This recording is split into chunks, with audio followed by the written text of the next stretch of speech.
손실이 너무 커요 지금. 그리고 앞으로 시장 떨어질 것 같기는 해요. 근데 어떻게 대응해요? 지금 종목에 100%다 들어있어요.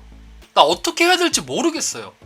하시는 분들 분명히 저는 있을 거라고 생각을 해요. 우리가 어떤 종목을 매수를 해요. 자, 매수를 하는데 매수가가 여기에요. 근데 여기 수익이야. 근데 내가 좀 보니까 조금 수익이 날 수 있을 것 같아. 그래서 좀 가지고 있다가 어라 좀 떨어지네? 괜찮아, 아직 수익인데. 어라 지금 본전 왔네? 내가 투자를 했는데 반등 정도 나오겠지 라고 생각을 했는데 또 떨어져요. 뭐야, 나 왜 손실이 되지? 씨, 이거 무슨 종목인지도 모르는데. 냅둬볼까? 그래, 반등은 나올 거야 해서 반등이 나옵니다. 약수익이 될 수도 있고 본전이 되기도 해요. 기술적 반등이 왔다. 야, 나 그러면은 이거 좀 더 가져가 볼까? 한 번 정도는 가져가 보자. 내가 본전 차려고 내가 주식했나? 이런 생각을 또 갖게 돼요. 이거는 말 그대로 기술적 반등이었을 뿐 추세적으로 또 쭉쭉쭉 내려갑니다. 그래서 손절을 못하고 이렇게 물려 계신 분들이 쭉 떨어져서 40%예요. 저 어떻게 해야 될까요? 이렇게 물어보시는 분들이 정말 많아요. 하물며 어제 제가 아빠랑 얘기를 하다가, 그래서 아빠 그래서 종목이 뭐야 그랬더니 세종텔레콤이래요.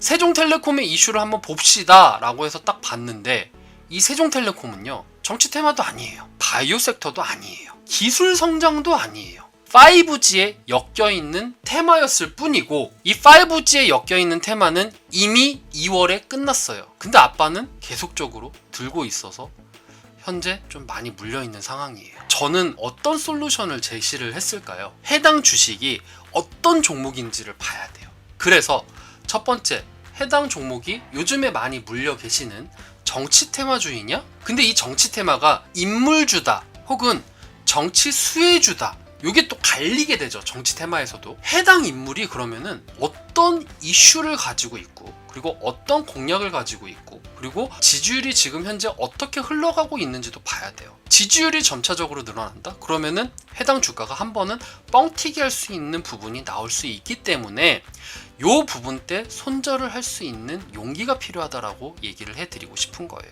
제가 이제 출마할 겁니다 얘기를 했는데 갑자기 저는 사퇴하겠습니다, 이런 이슈들 굉장히 많죠. 이때는 답이 없기 때문에 해당 주가에 대한 이슈가 완전 사라진 부분이기 때문에 이때는 좀 손절 생각을 하셔야 됩니다. 해당 인물이 저는 사퇴하겠습니다 했을 때 떨어지고, 그 다음날 더 떨어지고 더 떨어지고, 이런 관점으로 보면은 과감한 손절이 필요할 때도 있습니다. 하지만 우리는 사람이잖아요. 어떻게 손실이 있는 거 바로 뺄 수 있습니까? 기계처럼. 기계적인 대응을 하는 것이 가장 베스트이긴 하지만 그게 안 되는 사람들도 있단 말이에요. 그럼 어떻게 대응하는지는 다음 장에서 제가 설명을 해드리도록 할게요. 자, 그 다음 바이오입니다. 영원 불멸의 섹터예요. 그러면은 바이오는 어떤 걸 봐야 되느냐? 임상에 대한 부분, 아니면은 이 바이오에 대한 이슈라던가 앞으로의 이제 계획이라던가 이런 절차들이 있을 거 아니에요. 그럼 그것들을 체크를 해야 돼요. 실제 돈을 벌고 있는 바이오들이 있긴 있습니다. 복제약들이 그렇죠. 복제약들은 지금 현재 돈을 벌고 있기 때문에 그런 바이오 같은 경우에는 삼성 바이오로직스가 있는데, 얘네들은 이제 실적 분석을 하면 되는 거예요.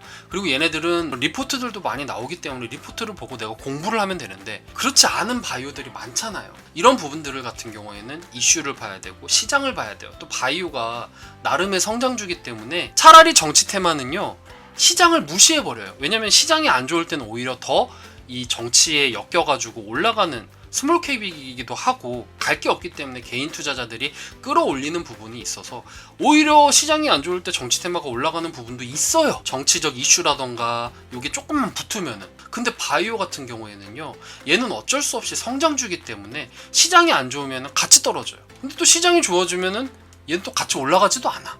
그러니까 이게 환장하겠는 거예요. 게다가 이제 또 공매도에 대한 이슈도 있고요. 그러니까 이런 부분 때문에 이슈를 대기를 하던, 아니면 또 손절을 해야 되는데 또 과감한 손절이 필요할 때도 있어요. 임상을 계획했고 임상 성공 단계까지 갔는데 이게 뭐 폐기가 됐다라던가, 임상 실패가 됐다라던가, 상품 추락까지도 단계를 봤는데 이게 무산된다라던가, 정말 많이 여러분들이 고통을 받으셨죠. 제가 좀 좋아하는 기술 성장주의예요.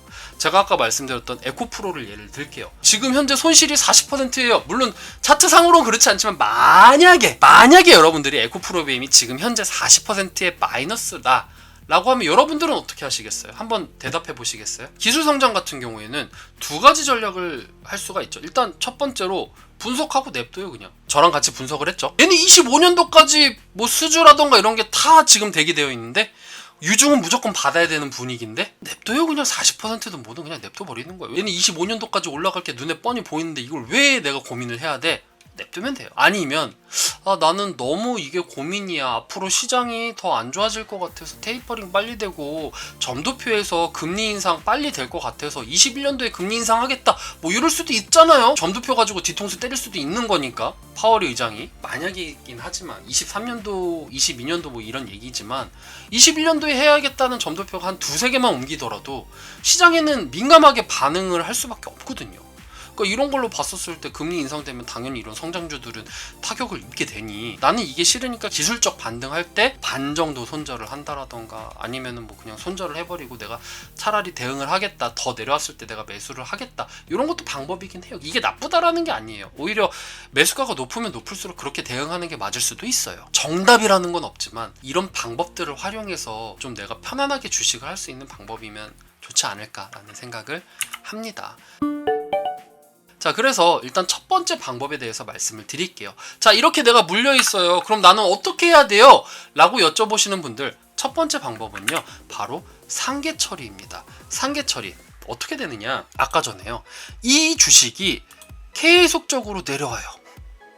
그래서 지금 현재 내 매수가는 여기지만 기술적 반등이 한번 나왔어요. 이게 뭐 테마주가 됐던 제약바이오가 됐던 아니면 테마가 없는, 아까 전에 말씀드렸던 우리 아빠가 이제 세종텔레콤 같은 걸 얘기를 했는데, 시장이 안 좋으면은 이거는 뭐 작전이든 뭐든 간에 한 번은 끌어올린다. 이유 없이 끌어올린다. 갈 게 없으니까 그냥 이유 갖다 붙여서 올리는 거예요. 그랬을 때 어느 정도 손절을 해라. 근데 손실 금액이 좀 크거나 내가 좀 이걸 손절하기가 좀 손이 안 간다고 하면은 B라는 종목에서 내가 수익을 10% 보게 되었을 때 B라는 종목을 통해서 수익을 100만원 벌었어요. 그러면은 지금 현재 물려있는 종목에 100만원어치를 빼는 거예요. 손실 100만원어치를 빼게 되는 거예요. 그러면은 이 수익만큼의 손실을 덜어내기 때문에 내가 투자금을 확보할 수 있고 그만큼의 기회비용을 획득할 수가 있는 것이죠. 대학생들이 경제에서 가장 기본적으로 배우는 것이 바로 기회비용이거든요. 내가 이걸 포기함으로 인해서 아니면 내가 이걸 선택함으로 인해서 나에게 주어지는 이 비용을 활용했을 때 얼만큼의 비용이 들어올 수 있을 것이다. 이게 이제 기회비용이라는 건데, 이 기회비용을 내가 확보를 할 수가 있는 거예요. 시장이 만약에 쭉 떨어진다? 그럼 난 저가에서 매수할 수 있는 찬스를 얻게 되는 거죠. 근데 이거 그냥 냅둬봐요. 그럼 그런 찬스를 얻기가 힘들어지는 거죠. 저는 그런 관점에서 얘기를 하는 거고요. 그렇게 해서 내가 저점에서 사가지고 또 수익을 내. 그럼 또 수익 낸 만큼 여기를 또 상계 처리하면 돼요. 자, 그 다음에 또 기술 성장주에 대한 대응에 대해서 말씀을 드릴게요. 세경 하이테크를 좀 예를 들었어요. 제가 모바일 판매 증가로 올라갔어요. 와, 막 올라간다. 근데 코로나 때문에 수요가 감소하네. 모바일 실제 아작 났었죠. 2020년도 때. 이제 수요가 살아나. 그래, 지금 현재는 코로나 때문에 힘들지만 좀 괜찮아질 거야. 막 이제 회복되고 했는데 델타 변이 바이러스 막 이런 것 때문에 또 떨어져요. 백신에 대한 접종률이 늘어나게 되고, 그리고 시장이 리오프닝이 진행이 되고, 그리고 위드 코로나에 대한 정책이 앞으로 계속적으로 지금 현재 얘기가 나오고 있고, 위드 코로나가 됨으로 인해서 사람들이 폭발적으로 니즈가 증가가 되기 때문에 이런 부분 때문에 수요 증가와 함께 신제품에 대한 기대감이 상승을 해버리기 때문에 지금 현재 세경 하이테크가 지금 이런 모습을 보여주고 있죠. 그럼 이런 건 어떻게 하느냐? 제가 그래서 리포트 얘기를 아까부터 한 거예요. 리포트는 답안지를 보고 문제를 푸는 분석 방법을 주는 거죠. 여러 가지 분석 방법이 있지만 그 중에 우리처럼 이제 주식에 대해서 공부를 해야 되는 입장 같은 경우에는 리포트를 보고 공부하는 것이, 물론 리포트를 맹신하라는 건 아니지만 A, B, C, D, E 증권사의 모든 리포트가 나오면은 그 리포트들을 보고 계속 분석을 하는 거예요. 그래서 뭐 실적 전망이라던가 실적 추이라던가 아니면 그런 내용들, 이런 것들을 체크를 하고 지금 현재 내가 2단계다 그러면은 요 단계에서 다 빼버려도 돼요. 왜냐면은 시장이라던가 이런 걸 봤었을 때 이만큼 떨어질 게 보인다 하면은 내가 만약에 지금 현재 40% 물려있는 그런 상황이다 라고 하면은 냅두는 거예요. 아니면 내가 자신 있으니까 여기다가 이 평단을 낮추는 거죠. 이런 방법들이 있어요. 그럼 수익을 이만큼 볼 수가 있는 것이니까 이렇게 대응을 하시면 됩니다. 무작정 물을 탄다라기보다는 내 종목에 자신이 있기 때문에 평단 조절을 할 수가 있는 거예요. 아무것도 없는 일반적인 스몰캡, 우리 아빠가 지금 현재 물려있는 세종텔레콤이라고 가정을 해봅시다. 마찬가지예요. 세종텔레콤 같은 경우에도 제약바이오도 어느 정도 반등이 나오게 되면은 이때 이제 좀 손절을 해버리고 그 손절만큼을 이제 지금 현재 수익을 본 종목 혹은 앞으로 내가 수익을 본 종목 혹은 과거에 내가 수익을 낸 비율, 요 비율만큼 상계 처리를 해버리는 거예요. 그냥 똔똔 쳐버리는 거예요. 왜냐면은 해당 주식 같은 경우에는, 특히 이제 세종텔레콤 같은 경우에는 정상적으로 올라갈 수 있는 이유가 없어요. 이렇게 대응을 하시는 게 여러분들께 좀 더 유리하지 않을까라는 생각을 조심히 해보게 됩니다.